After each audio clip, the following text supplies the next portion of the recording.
ढोल दमा बजिगे ना दगड्या की बरती माँ कनी रंगत येगी हाँ बैरा सुमंडाने लगी गे ना दगड्या की बरती माँ। आप इतनी सुंदर हैं, आवाज ही अभी बहुत मखमली है, बहुत सारे दीवाने होंगे आप तक ही बोलते हैं कोई लोग कुछ आपको?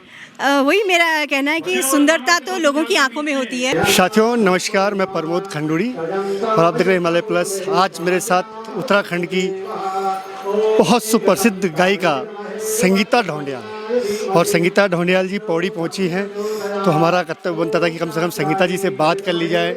जिस प्रकार आप देखते होंगे कि बहुत खूबसूरत है और इससे खूबसूरत इनकी आवाज़ है, जिसके लोग हजारों लोग लाखों लोग दीवाने हैं। अपने ही देश से नहीं विदेशों में भी संगीता ढोंडियाल की इतनी डिमांड रहती है कि लोग उनको सुनने के लिए विदेशों तक बुलाते हैं। आइए बात करते हैं संगीता ढोंडियाल जी से। संगीता जी स्वागत है आपका। धन्यवाद। संगीता जी आज कितने साल की ये संगीत की यात्रा आपकी हो गई है? संगीत की यात्रा तो मेरी बचपन से ही शुरू हो गई थी, 4-5 साल की उम्र से। तो ये लगा लीजिए कि कम से कम 25-30 साल से ज़्यादा का सफ़र तय कर लिया है इस संगीत की यात्रा में, लोक संगीत में। शुरू में बहुत स्ट्रगल किया आपने, स्ट्रगल किया, आज इस मुकाम पे पहुंची हैं। आपकी छवि आपको सुनने के लिए, आपको देखने के लिए यहाँ की नहीं देश से नहीं विदेशों से भी डिमांड आती है। कैसा लगता है? बहुत अच्छा लगता है, बहुत खुशी होती है कि जितना हम लोगों ने संघर्ष किया तो ईश्वर का आशीर्वाद हमेशा मेरे साथ रहा है, माँ सरस्वती की कृपा रही है, मेरे माता पिता का आशीर्वाद रहा है कि आज जो भी है उनकी कृपा से जो मुकाम मैंने हासिल किया है। शुरू में पहले काफ़ी परेशानियाँ हुई क्योंकि हाँ उस टाइम पर लड़कियों को घर से बाहर निकलना, मतलब घर से बाहर निकलना तो कोई वो नहीं, लेकिन गाना गाना बहुत अलग बात समझा जाता था।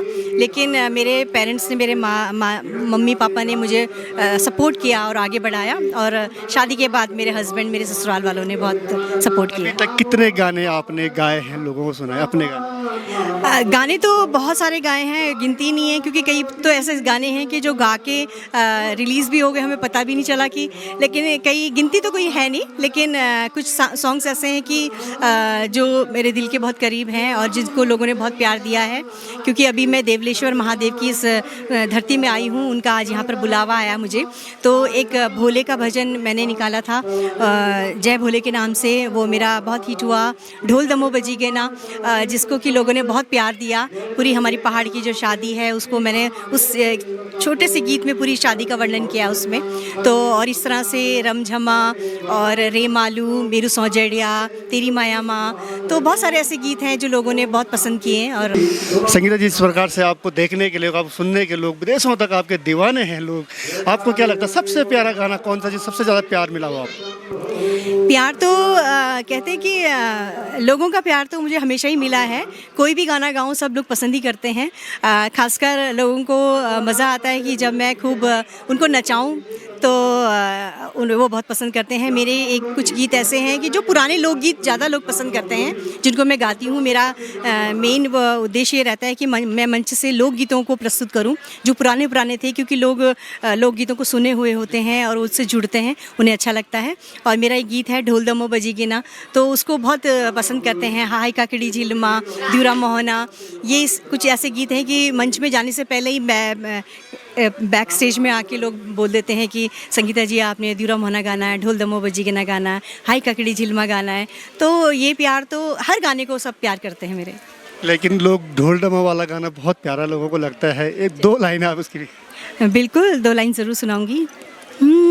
ढोल दमो बजी गे ना दगड्या की बरती माँ कनी रंगत येगी हाँ बैरा सुमंडाने लगी गे ना दगड्या की बरती माँ कनी रंगत येगी चौकते बारी सजगी हाँ पौड़ू की लेन लगेगी अर सार पकोड़ू चूल्हा मते कुचड़ेगी सच्ची हाथ मम्मी दी लगी गे ना दगड्या की बरती माँ तन मन खिलेगी ढोल दमो बजी गे ना दगड्या की बरती माँ कनी रंगत येगी। जी, इस गाने को लगभग बहुत सारे लोगों, छोटी चाहे शादियाँ हो, कोई भी कार्यक्रम हो, कहीं भी हो, संगीता ढोंडियाल जी की आवाज़ में जब ये गाना बजता है तो लोग थिरकने मजबूर हो जाते हैं। संगीता जी, अगर हम बात करें उत्तराखंड में कलाकारों पर मैं बात करूँ कि बहुत सारे हमारे ऐसे कलाकार हैं जो गरीब परिवारों से आते हैं, स्ट्रगल करते हैं, लेकिन सरकार की अभी तक पॉलिसी नहीं बनी यहाँ के लिए। बिल्कुल हम जो कलाकार जितने भी हैं सब अपने बल पर आगे बढ़ रहे हैं, मेहनत करते हैं। हमारे टाइम पे हम लोगों ने बहुत मेहनत करी है, बल्कि आजकल का ज़माना तो ऐसा है कि बहुत जल्दी सोशल मीडिया के माध्यम से कोई भी एक गाना गा के सुपरस्टार बन जाते हैं। लेकिन गवर्नमेंट के जो मेले वगैरह होते हैं इसके माध्यम से ही वो उनको मंच मिलता है, लेकिन गवर्नमेंट को भी कुछ करना चाहिए अपने लोक कलाकारों के लिए। लोक कलाकारों ने कई संघर्ष भी किए हैं इसको लेकर, और बस इस तरह के मंच प्रदान किए जाते हैं गवर्नमेंट के द्वारा। बाकी मैं उम्मीद करती हूँ कि गवर्नमेंट हम कलाकारों के लिए आगे भी सोचेगी, तो बस यही मेरी विनती रहेगी गवर्नमेंट के लिए। हम भी देखते हैं कि कई बार विरोध होता है कि जब देहरादून में या कोई बड़े कार्यक्रम होते हैं तो हमारे स्थानीय कलाकारों को उतनी तवज्जो नहीं दी जाती है, क्या कहें? बिल्कुल, ये हमारा दुर्भाग्य है। बड़े बड़े इवेंट होते हैं गवर्नमेंट के, तो उसमें बाहर से बॉलीवुड से सिंगर बुलाए जाते हैं, क्लासिकल सिंगर बुलाए जाते हैं, चाहे अन्य प्रदेश के कलाकारों को बुलाया जाता है, पर अपने ही कलाकारों को, वो कहते हैं ना घर की मुर्गी दाल बराबर वाली बात हो जाती है। और उसमें भी ज़्यादातर मैंने ये भी देखा है कि पुरुष कलाकारों को फिर भी मंच प्रदान किया जाता है, लेकिन महिलाओं को एक सपोर्टिव मान के उनको एक जो बड़े उसमें एकदम से नहीं बुलाया जाता, और बल्कि मेरा मानना है कि महिलाएं स्टेज में ज़्यादा चार चांद लगा देती हैं, तो उनको ज़रूर मंच मिलना चाहिए। और गवर्नमेंट को सोचना चाहिए कि महिलाएं भी किसी भी क्षेत्र में पीछे नहीं हैं, और हमारी लोक संस्कृति अगर इतने बड़े स्टेज मिलेंगे तभी तो आगे बढ़ेगी। बाहर के जो हमारे डेलीगेट्स आते हैं वो हमारी संस्कृति को जानेंगे, समझेंगे, तभी तो पता चलेगा कि हम उत्तराखंड के हैं। बहुत बड़ी बात है संगीता जी ने कही है। निश्चित बात है कि हमारे कलाकारों को घर की मुर्गी दाल बराबर वाली जो बात है, इनको सम्मान दें, जिनको मंच जो अंतर्राष्ट्रीय फलक पर अपनी कला को दिखाते हैं, लेकिन अपने ही गांव, अपने ही क्षेत्र, अपने ही प्रदेश के अंदर उनको वो स्थान नहीं मिल पाता है। इसके लिए वास्तव में ये दुर्भाग्य की बात है उत्तराखंड के लिए। संगीता जी, आज सोशल मीडिया का ज़माना आ गया है, लोग एक गाना गाते हैं, चाहे चोरी करके गाएं, कैसे भी गाएं, वो फेमस हो जाता है। लेकिन आपने उस दौर में गाना शुरू किया जब केवल टेप रिकॉर्डर होता था, उस पर सुना जाता था, कैसेट में सुना जाता था। अब कैसा लगता है, अब जो आपकी जो कला है जो विदेशों तक पहुंचती है, 1 सेकंड में पहुंच जाती है, कैसा लगता है? अच्छा लगता है, और ये खुशी होती है कि हमारी नई जनरेशन, नए बच्चे हमारे लोकगीतों को गा रहे हैं और अपनी भाषा के गीत गा रहे हैं। एक उनमें बहुत क्रेज़ है, और सोशल मीडिया एक ऐसा माध्यम है जो कि कहते हैं कि बहुत कम टाइम में किसी को स्टार बना देता है, तो शायद ये स्टार बनने के लिए भी समझ लो, लेकिन नए बच्चे हमारे गीतों को सुन रहे हैं, पहाड़ी गीतों को पसंद कर रहे हैं। आजकल आप देखिए कि नॉन पहाड़ी शादियों में भी हमारे गीत बज रहे हैं और वो लोग पसंद कर रहे हैं हमारे गीतों को, तो ये बहुत खुशी की बात है। यूथ जो है अपनी कल्चर से, अपनी जड़ों से जुड़ रहे हैं। तो ये थी संगीता ढोंडियाल। संगीता जी, एक क्वेश्चन मेरा ये है, आप इतनी सुंदर हैं, आवाज़ भी आपकी बहुत मखमली है, बहुत सारे दीवाने होंगे आप, कभी बोलते हैं कोई लोग कुछ आपको?